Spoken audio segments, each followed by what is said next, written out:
And welcome back to Bitcoin Advisors channel. Bringing it to you here another beautiful Friday. It's the end of the week. Wow, it flew by. There's Elon Musk's rocket flying in the background. And I would say this is pretty much what happened to Dogecoin yesterday. It was a buy the rumor, sell the news event. We thought Dogecoin might go to the moon, but then what happened? Oh, here it comes. Here it comes. I don't hear the sound. Where's the sound? Oh, my speakers are not on. Speakers are not on today. Hello. Hello. Coming back. Coming back. Oh, there goes Dogecoin. All these guys are cheering. Let's watch it again. Dogecoin hopes for a rally in the morning. It was rallying. I mean, literally right into, as soon as this thing exploded, I should have sold. Have to say, I did wait though for our pivot on Dogecoin to lose this region at 86 cents. We did talk about that yesterday. If we got any kind of a 4-hour closure below there, likely coming back to the bottom side of the range. And I love how, Elon Musk crew, right? They were applauding this massive piece of internet technology sorry, Elon, didn't work out too good. Checking in on Elon Musk stock. And to be fair, I do think Dogecoin is amidst a bit of a bounce here. Yeah. So, really needs to take that hourly back above 83.88. But you can see here some bullish divergence forming. How would you confirm this as a local low? We need to close up back above this pivot at 84.82. And I would suspect a bounce at least up to the breakdown level. That's all I got for Dogecoin today. Other than that, daily Stokes are going to remain down. As long as we're below 87, I say 87 cents, I'm not point not. So 8 pennies and 7/10 of another penny right there. Yep. So momentum remains at the downside on Dogecoin until we can get back above that pivot. Call it 9 cents. Okay. I am going to flip back on to Ethereum and Bitcoin here and jump in real quick to some of the economic news, because what was reported yesterday is kind of the leading economic indicators are all saying we are amid a looming recession. Well, why? I believe the home sales yesterday. Home sales. Imagine a world where affordable and reliable homes are on the market. Home sales really skyrocketed to the moon. By the way, we're going to get new home sales again on April 25th next week. And then following up with good Wednesday. So that's Tuesday next week, Wednesday. The goods trades balance, durable good orders, and initial jobless claims, and GDP. That's probably going to be the big one next week on Thursday, and the month will be over sooner than later. It'll fly by, and it's the old saying, sell in May and go away, and we will line up some of the higher term targets, higher term time frame targets for Bitcoin, as we did lose the 4-hour and daily pivot yesterday. To be fair, it looks like most things are coming into an area where you can typically see a bounce on the 4-hour for Bitcoin, coming into that purple 200 exponential after being away from it for some time. What do you want to see? Well, you can see this bounce here. Took some time, but did eventually break out. And this bounce here. So bounce targets up to the green 55 on the 4-hour. And where's that coming in? Kind of to that breakdown level at, currently at 29,275, but this will come down, over the next couple of days. The 4-hour is going to close here. Momentum remains to the upside as long as we're above 27,917. So, and you can see, are we getting that hidden bullish divergence coming back from this pivot? Yes. And I would confirm it with any kind of a closure back above 28,387 for Bitcoin. And that should initiate that bounce target up to, call it 28.8. That's where I would be looking for the first pass to take us up to. But back on to yesterday's economic data, which was a bit of, it said bearish for the dollar, but I don't see how it's bearish when jobless claims went up, showing us what Powell's doing is working, but down from the previous month. And jobless claims went up from previous month, okay, but higher than expected. Initial jobless claims, again, slightly up. They said that was bearish for the dollar. Well, if jobless claims are going up, that's what Powell wants, people to get out of work so they stop spending money, and that's that. Existing home sales did print down month over month, negative 2.4%, lower than expected, bullish for the dollar there. Last month was up 13.8%. So maybe people getting their moves out of the way before the summer. And then you had existing home sales for March at 4.4 million, which is lower, lower across the board. So all around, to me, it seemed like what Powell was doing was working. Next week, again, the big day, I think Thursday is going to be GDP day. And if we print, let's see, what did last month print for GDP? 2.6%. The expectation is 2%. If it comes in lower than expected, that would be bullish for the dollar. And I will kind of go over my last hope for the Mohicans. That's not the right analogy here. And look at that, spitting it down. Could not, on the 4 hour here, not even, it's really just goes to show when you get that hourly breakdown and the 9 starts to govern, the 21 starts to govern. But here's, again, I am leaning towards a bounce. You can see from this pivot right here, you've got all these higher lows in RSI, lower lows in price.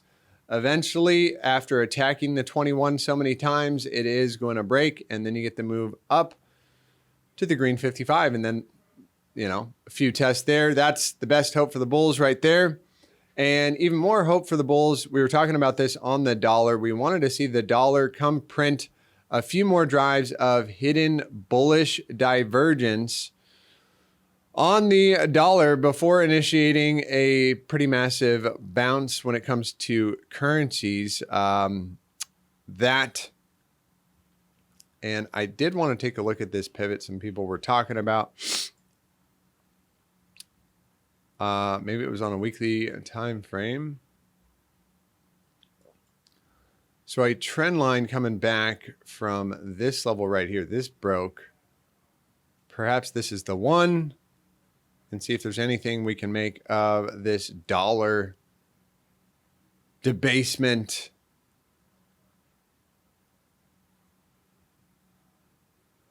Is this what they're talking about? So taking off the moving averages so we can see those wicks a little bit more. 3 touches makes a trend. Right? So is that 3 touches? I would say in the more touches you have, the better the confluence. To me, I'm just not seeing it. But from my hidden bullish divergence perspective, what are you going to notice here? Coming back from this low, are we getting the first? No, we got a lower low. As you can see, this was a higher low, did get a nice bounce there. We never made it back up to this level. The dollar just got shellacked, absolutely shellacked to the downside. On the weekly time frame, again, 3 touches makes a trend. Good to kind of check in on the dollar as, well, the dollar is the king of the market here. And holding that longer term downtrend on the weekly time frame for the dollar. Back above this pivot, that might be the bounce we are or have been talking about. You will have the hidden bullish divergence coming back from this region over here. as you got price making higher lows, RSI making lower lows. So two drives. Well, how would we confirm this? You need a weekly closure back above 103. And that would be two drives, giving us a shot up to the 21, which is going to be up in this region. So that's not, much to talk about there. But back on to what I was hypothesizing on the dollar before we get a big bounce. I want to see two lower lows than this low and higher lows in RSI for the hidden bullish divergence. You are getting a decent buy signal. Volatility is low, and the last three waves, 1, 2, 3, have not all been to the downside, to be fair. This one was to the upside as volatility actually contracted. We went up, volatility increases, price goes down. As you can see from this pivot right here to there, we had the big down move. Now you are expecting kind of a mean reversion bounce. Did we get that? I mean, one candle, not enough to call it party time to the upside. If we do get back above, I'd say this level on the daily, this is the 2-day Stokes. Daily is pointed up right now, to be fair. Daily Stokes are way, way up. Are they above this region yet? Yes, they are. So you would have some bearish divergence, a lot of bearish divergence on the stochastic, which, again, price is making lower highs, RSI is making higher highs. And yeah, if we do get any kind of a daily closure back below 101.63, and that very likely initiates that next downward move, and that would provide a bit of a relief bounce for Bitcoin. Again, dollar down, Bitcoin up, stocks up, gold up, NASDAQ just turned positive. Checking in on NASDAQ does look like a bit of a double top. And if you do close anywhere below here, my next target 12, below this guy right here, I'm looking for a move down to the green 55, which is going to come back down into that most recent support level. Remember, resistance becomes support after it breaks down. Okay, getting back into Ethereum. Poor Ethereum, losing that major trend line. We did say, hey, look, this is, really 2,000 an ounce was the area to hold. Once that broke, probably coming down a bit more. And if I am just looking at this from purely a, bearish divergence standpoint, you have multiple drives of higher highs. So 1, 2, 3, shot down to the green 55 is my target for Ethereum short term. And if we lose this region, right, next region down is going to be this guy. And any kind of a closure back below there, 1706. Our hopes of this inverted head and shoulders coming to fruition are pretty much over. Momentum is now to the downside, and volatility is beginning to decline. So that does line up with a bit of a mean reversion bounce. Let's see, from the high to the low on this, what do you know? Those pivots are not exactly in line with the 618, but this is pretty much the last line in the hand, 1660. If you do see Ethereum start to break down below there, it's going to be, a rally to the downside for Mr. Ethereum. So we got Bitcoin out of the way, and I want to follow up on the 4-hour time frame, which is going to close in 57 seconds and will remain with momentum to the upside as volatility is declining. Again, I think more likely to bounce sooner than later here. The question is, how high will the bounce get, and what is the important pivot on the market? Well, essentially, I would want to see 12-hour volatility still grinding to the downside. It is the first pass on the green 55. So, where's the critical pivot to get back above? Well, we just want to see the daily Stokes flip back around. To be fair, Daily Stokes won't flip back around until we're back above this pivot right here, the last lower high. So we got the lower high, lower low. We're looking for another lower high, and that would be a trend reversal on the daily time frame. And plenty of drives of bearish divergence, which, I think I called it out on Tuesday saying, hey, look, this was Tuesday this week. This was where we confirmed this bearish candle. We got a bit of a fake out right there, a bullish engulfing, and then a bearish engulfing. Tough market to trade right now. But, sticking on those divergence calls, I was targeting a move down to 27,000 and probably a bounce from there on the first pass.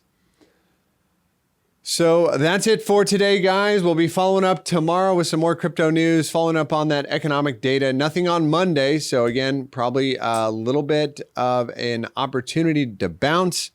Again, the new home sales coming out on Tuesday, durable good Wednesday, Thursday GDP, and the 28th, also that final of the Michigan Consumer Sentiment Report will be out. And, inflation expectations, it's an important part of American psychology. We want that to come down. And with that, I'll leave you. I hope you have a blessed and highly favored Friday. Enjoy your weekend. We'll see you back on Monday. Take care.